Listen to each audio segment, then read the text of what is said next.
One of the main focuses in healthcare today is how do we get the most out of the healthcare system? And when it comes to your EHR, it's no different. We want to learn how we can squeeze the most value out of that tool that we've been provided.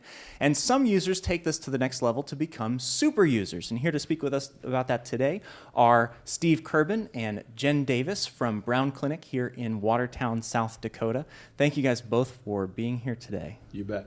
Thanks for having us.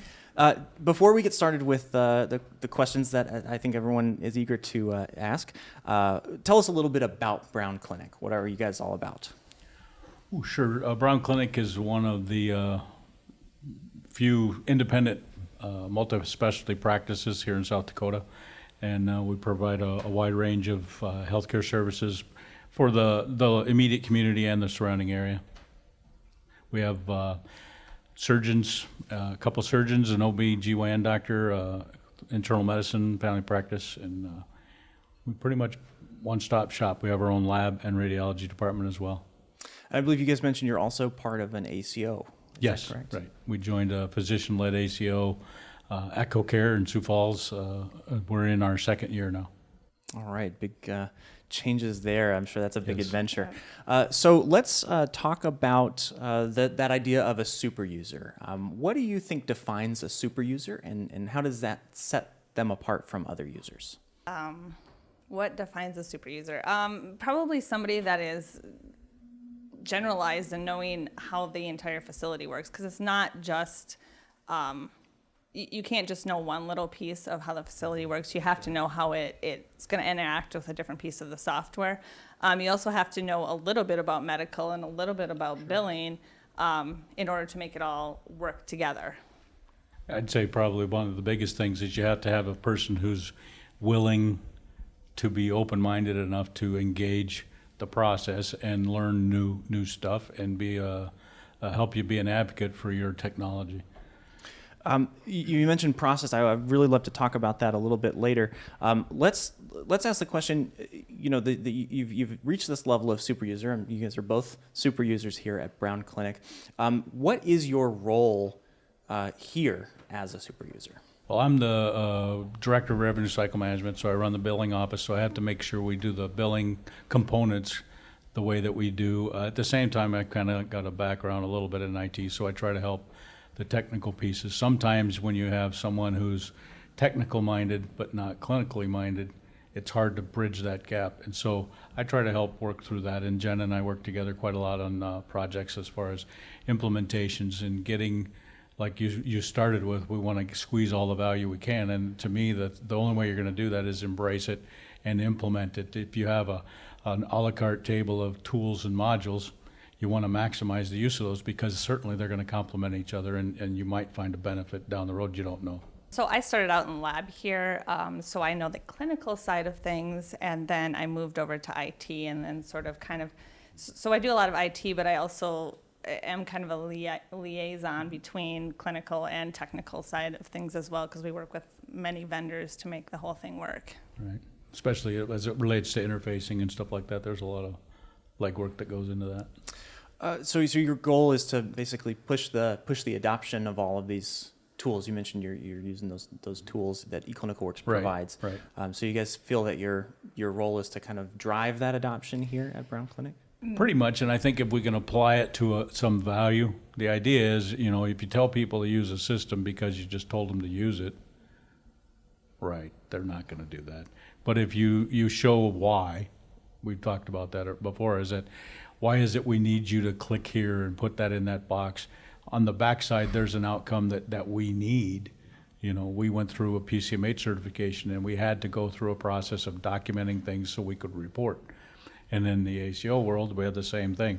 We have to document certain things that are accomplished because we have to report them at the end of the year. And if we're not able to do that, then we'll run into some obstacles as far as that goes. What role has your adoption of technology and your willingness to be very proficient with it played in the ability for Brown Clinic to remain independent? Well, the whole goal of technology is to make things easier, right? And so to make the tools work for us so we can run these programs and do these things and in a faster amount of time.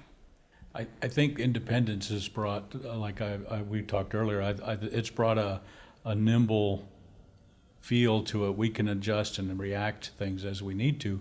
Governmental changes, CMS makes a change, or there's a new piece that we have to, a new requirement that's been bestowed on the providers to report or what have you. We can react to that a lot quicker than a system because our governance is here. We take care of the clinic and the organization runs itself. As far as the system goes and how that's helped us remain independent, we can do a lot with the eClinical software that some of our surrounding neighbors or competitors, not necessarily, it's not as easy for them as it is for us. We oftentimes have people come to visit and talk about gaining information to share as far as reporting nursing homes, skilled nursing facilities and whatnot. And when they come and see what we can do, they're just blown away. And for us anymore, those pieces of technology that we use, we almost, I don't know if we really take them for granted, but it becomes second nature. Oh yeah, we can do that. And we become more of a, if we don't know how we can do it today, between us and eClinical, we're going to figure out how we're going to make that work. And so that's been helpful for both of us. It's become a win-win for both Brown Clinic and eClinical, but probably more importantly is for our patients. So would you say it sounds like a mindset Right. of, you I agree. mentioned, oh yeah, we can do that, no problem. Yeah. Right, Yeah. right. And you might have to figure it out, Right. but it's there, and the willingness to do it is, it's a sounds work like it's a work in progress all the time. Right, correct. And that's when he usually calls me and says, I have this idea. Yep, right. And we do that a lot. And if you're not willing to think outside the box, so to speak, and adapt a process, I like to think of processes when I'm trying to improve efficiency. And if you use the technology and embrace it, the efficiencies will come if you just continue to work through it. It's always a fine-tuning process, but. So let's talk a little bit about some of the things that you're doing here at Brown Clinic. Care management, for example, that's a big part of the CCM program. I know a lot of people around the country are participating in that CCM part of the program. How did you implement care plans here, and how did you do that maybe a little bit differently than what you've seen others do to be successful? Well, part of it was in the beginning of chronic care management when CMS rolled that program out, we jumped on it immediately and started figuring out a way that we could accomplish that here using the tools that we had. And at the time, eClinical hadn't created or rolled out the CCM module. For us, in South Dakota, there's a South Dakota Medicaid Health Home program that requires us as providers to report the completion of certain measures and services for that smaller population. And so we had already kind of developed a process of using our people and our tools to create a care planning module, so to speak, in that way. So for us, it was a nice jumping off point to get to, well, we're doing health home projects for the state, and actually the state consults with us quite a bit about that. And then we have that going well, so let's just use that model and then translate that into chronic care management. So it was a pretty easy move. The adoption of it was taking a little while because it's a different mindset. Reaching out and getting a hold of a patient to come in and take care of things that are going to keep them from coming in is a little weird. But that's the whole focus, is prevention and get people more wellness minded. Right, almost like, how do I see you less? Exactly, as a patient? exactly. And that's, I said earlier, it's kind of an oxymoron when you think about, well, we want to get a hold of you so you can come in so you don't have to come in again. And it's like, okay, but that's where healthcare's gone. And so part of the independence thing of being nimble and being able to respond and react to that certainly helps us adjust through that. So we jumped on chronic care management almost immediately. And that quickly became a growing thing for Brown Clinic. We developed a case management approach to that. We hired case manager, nurses, RNs, and they came in and started working with our patient population, and that's grown to the development of a director of patient engagement, which has been helpful for us to continue to push that out. So. What about the care plans themselves that you walk through with the patient? How did you develop those? Pretty much, we took our staff that were working with the Medicaid Health Home program here and then considered the elements that were required by CMS for chronic care management and we put together a care plan model of sorts, and that's developed now with the help of our case managers doing the day-to-day calling and working with the patients. They've developed templates, and in many cases, templating is always if I have a diabetic, I'll make a template for them, and if I have somebody who has another condition, I'll make a template for them. What we tried to do, and they've done a great job of doing, is creating a template that you can have flexibility, but it's one template. You put the template in place for the chronic or the care plan visits, and they can adjust depending on the chronic conditions. Right, so there's 27 or so chronic conditions that are part of that program. I think that's the right number.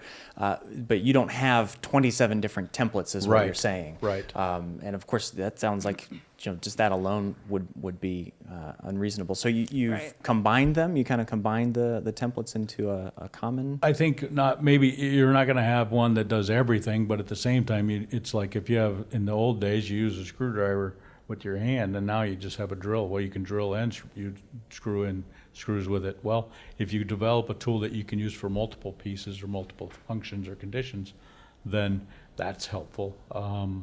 So they tried to capture most of the common stuff that we see, because after a while, it's not hard to determine your population and what your group of conditions are that you typically are going to be faced with.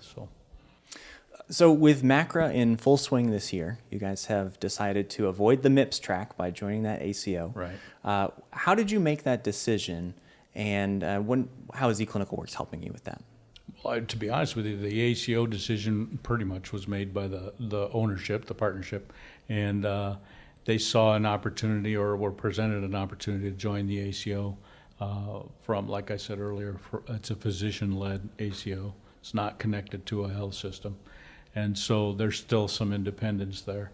But the opportunity was presented to them. They worked it out, and we looked at how our capability would be to report, because that's the biggest piece, is chart access and auditing and reporting. And so when the lists come from CMS of 250 so patients per measure, somebody's going to have to look at the charts. We've worked with eClinical. There's the ACO dashboard, which is somewhat helpful, but at the same time, when 10E came out, that gave us the ability to roll out some agreed to access to our ACO staff. So they get on remotely and do chart audits all day, and that's fine. For us, it was, we're going to participate and provide the information, and we bring a large portion of the patient population that was needed to create the ACO, which is fine. And so it's a small ACO. There's basically 3 clinics. We're one of the larger, and there's another clinic that uses another system. And so for us, the model that we already had in place was very helpful. And then prior to the ACO, this is going to ramble on, but prior to the ACO, we used eClinical for PQRS reporting, meaningful use reporting. And so we were very comfortable with mining data out of the system to meet requirements. And then at the same time, doing PCMH certification brought about a process mindset to documentation and some standardization. So all of those pieces come together nicely when it comes to rolling out to the ACO. So it was a comfortable move for us. It's just, we're now in our second year. Reporting was plenty fine, was successful in the first year. So now we're going to see how the second year works. We have to demonstrate some savings, but we're confident we're going to do that.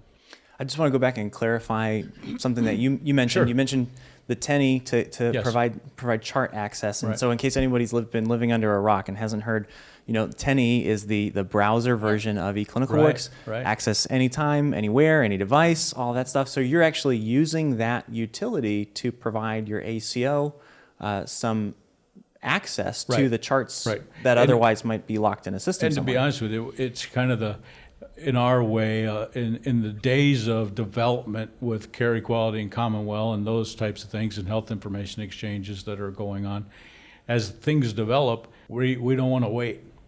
And more requirements that are laid up on the providers to report who's going to pay for the staffing and resources for that. Well, my mindset has been, you need to audit charts, you can audit charts all day long. We do the same thing with some of our payers. We've given them similar access to do chart audits. So it makes more sense if we're all about patient care and we're taking care of the same population of patients, why wouldn't we share that information? The whole tenet of sharing information across the networks like Care Equality and Commonwealth, it's designed to do just that. Health information exchange, same thing. We're all about sharing information to continue that quality and continuity of care. So with the chart access, just to finish up this thought here, the chart access, what would you have been doing? Because if you're part of an ACO, they're going to want to see those charts. Like you said, they've got those quality measures from CMS. The patient might be from clinic A or B or C or wherever. This broadcast and its contents are the sole property of eClinicalWorks and are protected by federal law and international treaties. You are strictly prohibited from making a copy of, modification of, or form of rebroadcasting or re-encoding this broadcast without prior written permission from eClinicalWorks Public Relations, except as may be permitted by law. This broadcast is provided for informational purposes only. It is intended as a personal, non-commercial use. Product specifications are subject to change without notice. Please contact eClinicalWorks Public Relations with any questions. eClinicalWorks V10 EHR is ONC HIT 2014 edition certified as a complete EHR. eClinicalWorks V10 CC 2014 955447-1.